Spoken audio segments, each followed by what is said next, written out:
everybody, and welcome back to Mike Reed's Katawa Shoujo. Oh, I didn't have this back in the right spot. There. Motherfucker, just come on. And now it's being really slow. What are you doing? Motherfucker, come on. Okay, you know what? It's staying. It's just staying right here. I open my door and walk in, grateful to get out of my soaking wet clothes. I'm assuming this is after the picnic? Yeah, this is after Kenji fucks with me. The rain outside picks up and I find myself hoping that Emi's not out running in this weather. She seems so adamant about doing the run alone, I can't help but wonder if her leg's still bothering her. I try to remember whether or not I've seen her limping at all today, but I can't. Guess I was too caught up in enjoying the day, even if it did rain on us. And as I think back over the events of today, I keep finding myself focusing on my running partner. Her complete refusal to allow the rain to spoil her plans was incredibly cute. But there was something else in there too. Sort of an unflappable attitude when it comes to enjoying the day as it comes. I really like that quality. Maybe I need to do a little of that myself.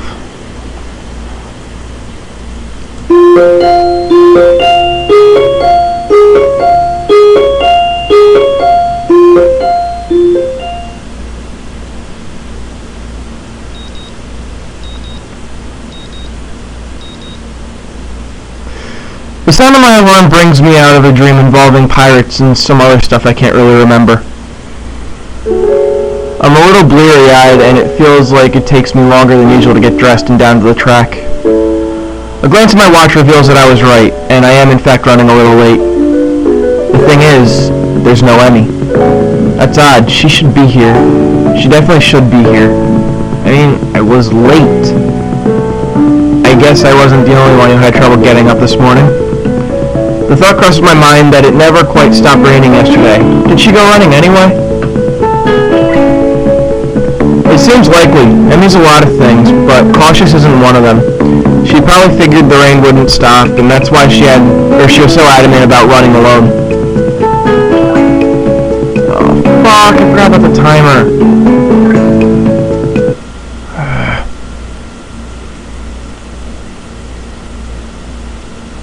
I'm just having a bad day to start with this. Still, I would have gladly run with her, even if it was in the rain. Heck, if anything, I would have been able to convince her to come in once it got really bad. That would be why she didn't want me along, of course. Even so, I can't help wanting to know where she is. Well, nothing for it. I'd better just stretch and run, and hope that Emi shows up with a grin and an excuse.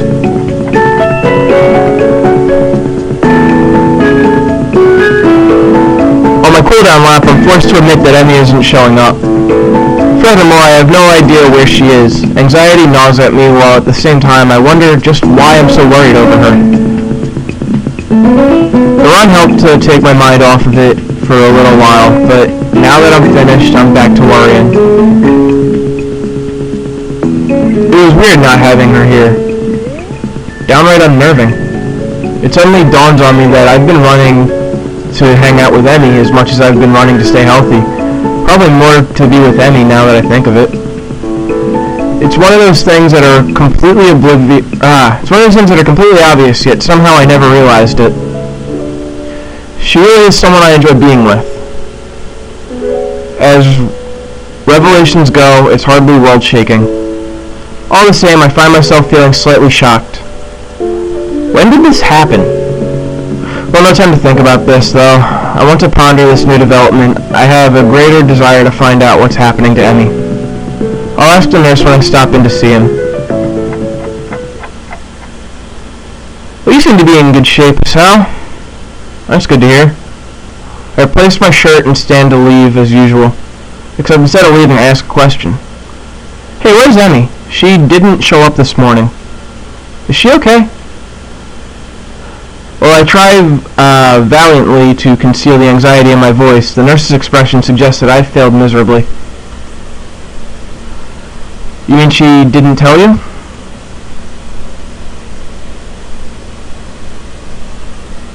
She's sick in bed. What? Sick? The nurse shrugs. Yeah, she came to my office early this morning with a fever. To be honest, I'm surprised she made it here. She was burning up when she arrived. I believe she planned to let you know, but she asked me to tell you. Oh, shoot. The nurse gives me a sheepish smile. Oh my god. The nurse gives me a sheepish smile that seems at least... Oh my god. That sheepish smile. It's just hard to say. Seems at least partially sincere. I told her I'd stop by the track to let you know in case she forgot to. Sorry about that. But we don't need to tell Emi I forgot, right? I returned the nurse's smile with a devious one of my own. Oh, of course not. This is fine blackmail material. I'll have it for whenever I need a favor from you. The nurse laughs. Well, I guess I deserve that. But, you know, I've got tons of blackmail on you that you're not even aware of. So don't push your luck, okay? My expression earns another laugh from the nurse. I'm just kidding, Hisao. But seriously, don't tell Emi I forgot, okay? Your secret's safe with me. Oh, good. Now go on, get out of here.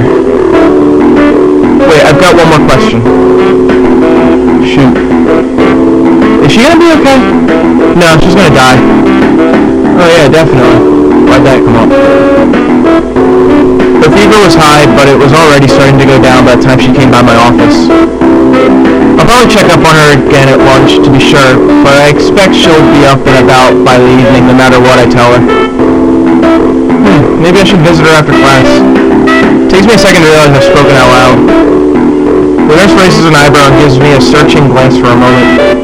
Huh? Well, that might not be a bad idea.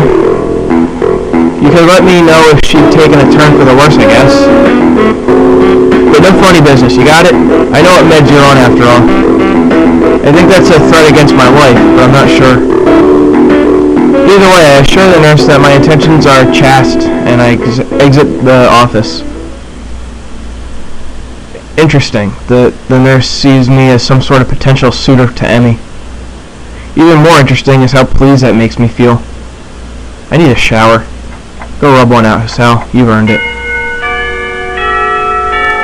The lunch bell rings and I find myself disinclined to make my way up to the roof.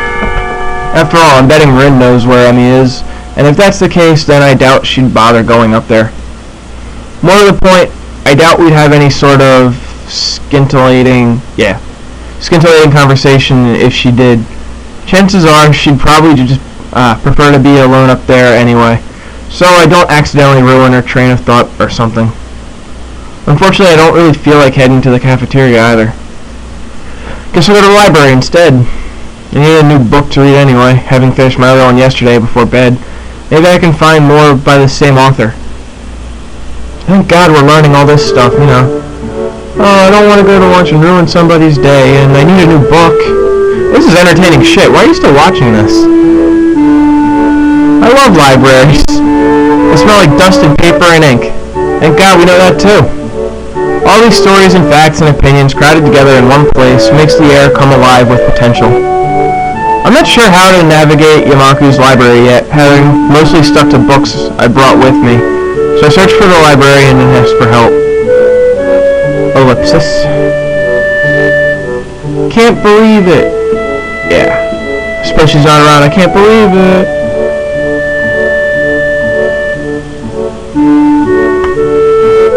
Finally. Can't believe it.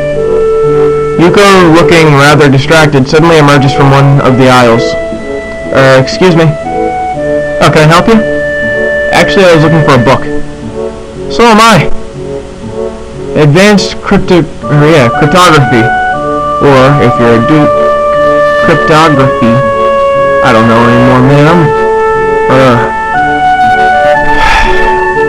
We just got it in, and now it's gone missing. I really, really wanted to read that one. Cryptography? Yeah, that is... This guy I knew, I'm not sure how to describe it. Skip to the end. He He got me interested in cryptography only now the book's gone. Oh my god. He got me interested in cryptography only now the book's gone, and I think it's been stolen. Sounds pretty terrible. Yeah, especially because now I have to search the whole library for it. Even though it's probably not even here. You seem busy. A little. She dashes off down another aisle, and I resign myself to finding my own damn book. Plenty of choices. Oh, come on. How did I get lost? These aren't even printed books. They're all in Braille. I guess that makes sense in a school like this, but honestly, it's a little annoying. I'm sorry, is someone there? A lilting voice drifts out from behind one of the cubicles set up for research. As I approach, I see Lily's behind I see that Lily's been reading a book while I've been stomping about the aisles. Oh no, I should be apologizing. I didn't mean to make so much noise. Why, is that you, Hisao? I've not heard from you in quite some time. I was beginning to think you'd forgotten all about me. Sorry.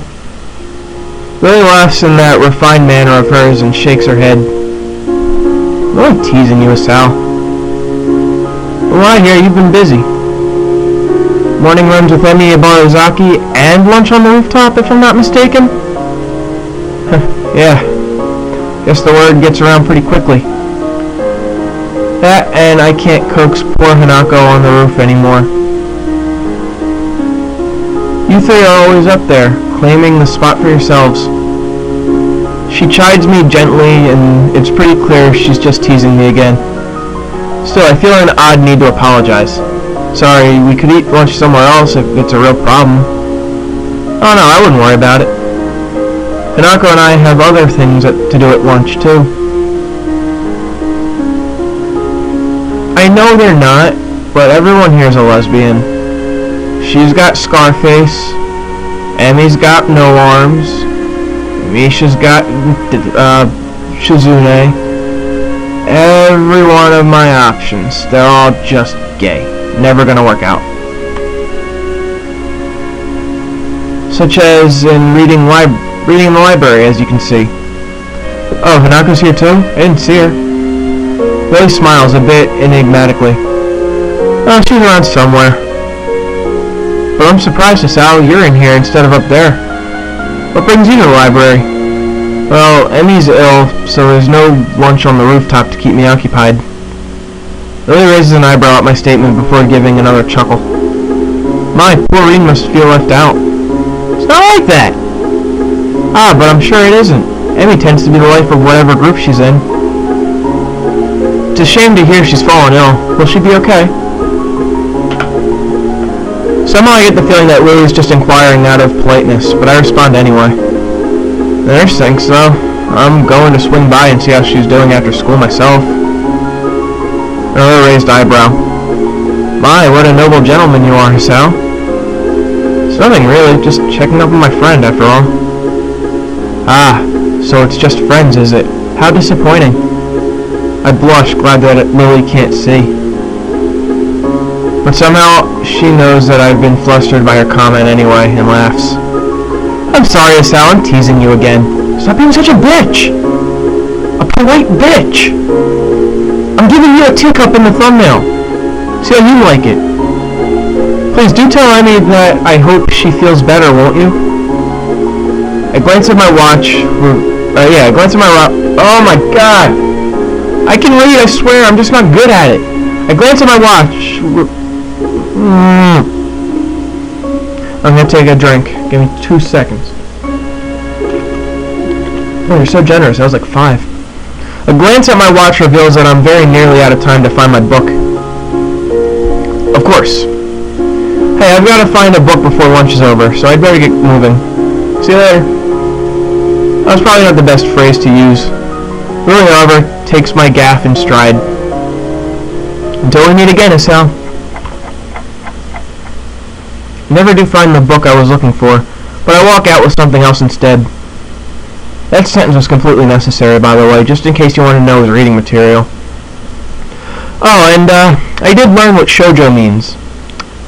Slow, long drawn out. Thanks, buddy, for recommending this game. My stomach growls slightly, letting me know that I should have had something for lunch. Oh well. One of the most exciting parts of my videos are the thumbnails I make. I'll grab something before I visit Emi later. It seems as if the time has decided to slow down for the express purpose of annoying the hell out of me. Class feels like it drags on for ages. I suspect that my being consumed with worry probably has something to do with it. Blessedly, the bell rings and I dash out of the class, drawing a few raised eyebrows, I'm sure. I spent the majority of the day fretting as unobtrusively as I could.